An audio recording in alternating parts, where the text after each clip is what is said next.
বাংলাদেশে 110 টাকা সাদাকাতুল ফিতর ঘোষণা করা হয়েছে। তো 110 টাকাই কি আমরা দিব কিনা? সর্বোচ্চ 2200 টাকার মতো ঘোষণা করা হয়েছে। তো আসলে সর্বোচ্চ কি এটি শেষ নাকি আরো বেশি দেওয়া যাবে? খুবই চমৎকার এবং গুরুত্বপূর্ণ একটা প্রশ্ন বলে আমি মনে করি। আমরা যারাই সাদাকাতুল ফিতর দিয়ে থাকি, সাদাকাতুল ফিতর এটা কিভাবে দিব এটা আমরা অনেকে জানি না দেখে এই মাসালাটা আমরা ঘুরিয়ে ফেলি। সাদাকাতুল ফিতর আমি হাত দিয়ে আপনাদেরকে দেখিয়ে দিই। এই যে 1 সা এবং অর্ধ সা প্রায় সময় বলা হয়, 1 সা অর্ধ সা আপনি তো কোনোটাই বুঝেন নাই, এজন্য আপনার কাছে হিসাবটা বারবার গড়বড়ে মনে হয় যে হুজুররা একটা হিসাব দিলে পরে আমরা দেই। আসলে এটার হিসাবটা কি? 1 সা মানি, অর্ধ সা মানিটা কি, আর 1 সা মানি কি?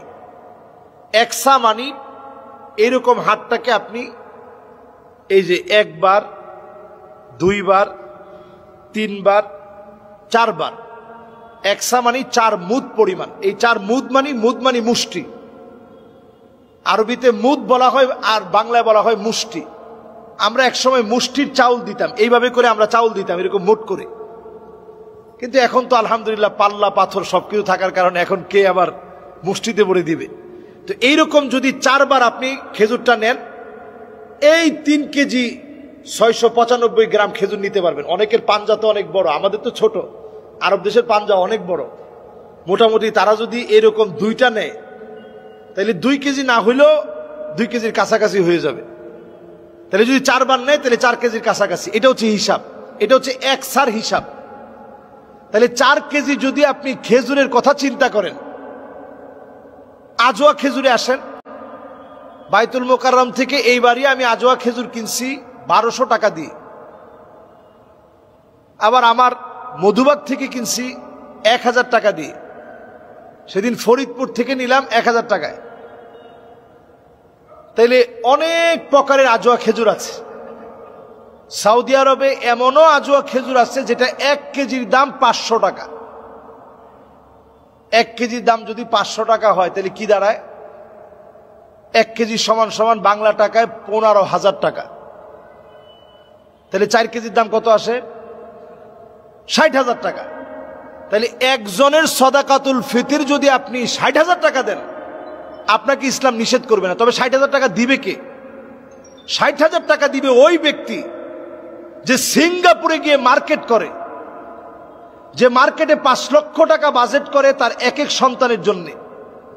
তিনি সামাজিক স্ট্যাটাস অনুযায়ী তিনি 5 লক্ষ টাকা দিবেন। 5 লক্ষ টাকা মার্কেট যেরকম করছে 60,000 টাকা এরকম সাদাকাতুল ফিতর দিবে, অথবা কম বেশি দিবে। আপনি যদি 1000 টাকা করেও যদি আজোয়া খেজুর হিসাব করেন তাইলে 4000 টাকা আসতেছে। আপনি যদি সুক্কারি খেজুর হিসাব করেন তাহলে 1000 টাকায় আপনি 4 কেজি, এই 1000 টাকার মধ্যে আপনি কিনে ফেলতে পারবেন। এরকম যদি আপনি কিশমিশ দিয়ে চিন্তা করেন, পনির দিয়ে চিন্তা করেন, তাহলে দেখা যাবে অল্পে যেমন আপনি পারবেন, বেশি চাইলে বেশির কোনো শেষ নেই।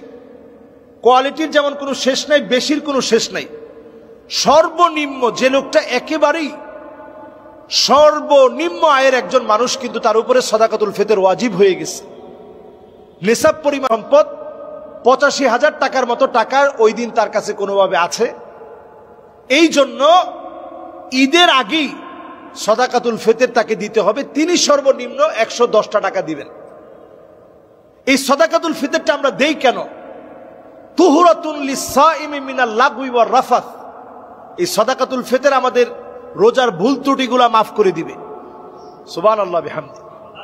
এটার মধ্যে দ্বিতীয় লাভটা হচ্ছে তু'মাতুন লিস-সাইম। রোজাদারদের জন্য এটার মধ্যে খানা থাকবে। খানা কিসের খানা? রোজাদারদের জন্য খাবার। তার মানে আপনি রোজা শেষ করছেন, এখন রমজান শেষ, ঈদের একটা আনন্দ হবে। এই আনন্দের সময় আপনার টাকাটা দিয়ে সে যেন কিছু একটা কিনতে পারে। কিন্তু আপনি এমন টাকা দিলেন 110 টাকা, এটা দিয়ে 1 কেজি গোশত হবে? আমাদের দেশে তো 1 কেজি গোশত দূরে থাক, 1 পা গোশত তো হবে না। তা আপনি এই যে তু'মাতুন লিস-সাইম, এটার মধ্যে তুহরাতুন লিস-সাইমি মিনাল লাগওয়ি ওয়ার রাফাত, আর তু'মাতুন লিল মাসাকিন, মিসকিনদের জন্য, অভাবী মানুষের জন্য খাবার থাকবে। আপনার বাচ্চা যেমন সুন্দর পোশাক পরছে, এই টাকা দিয়ে ওই বাচ্চাও সুন্দর পোশাক পরতে পারবে। আপনার বাচ্চা যেমন ভালো খাচ্ছে, এই টাকা দিয়ে সদাকাতুল ফিতর যে নিয়েছে সেও ভালো খেতে পারবে। এইভাবে চিন্তা করে যদি আমরা সদাকাতুল ফিতরটা দেই, অন্তত ঈদের দিনটা মানুষের আনন্দে কাটবে। এজন্য আমরা একটু বাড়িয়ে দিব, কমিয়ে দিব কেন ভাই? নিজে একটু পোশাক 500 টাকা কম দিয়ে কিনেন, 1000 টাকা সদাকাতুল ফিতর দেন, 500 টাকা দেওয়ার চেষ্টা করেন। যার একেবারেই সামর্থ্য কম তিনি 110 টাকা দিবেন, এই ব্যাপারে আমার কোনো আপত্তি নেই। কিন্তু যার সামর্থ্য আছে, সামাজিক স্টেজ আছে, উনি 1000 কোটি টাকার মালিক, তিনি 60 কেন, তিনি পারলে 2 লাখ টাকা সদাকাতুল ফিতর দিবে, 10 কোটি টাকা পারলে তিনি জাকাত দিবেন, লিখে লিখে জাকাত আদায় করবে। অর্থনৈতিক সমৃদ্ধি যদি আমরা কামনা করি, জাতি গোষ্ঠী বর্ণ নির্বিশেষে এই জাতির বুনিয়াদকে যদি আমরা মজবুত করতে চাই, এগুলোর বিকল্প নাই ভাই।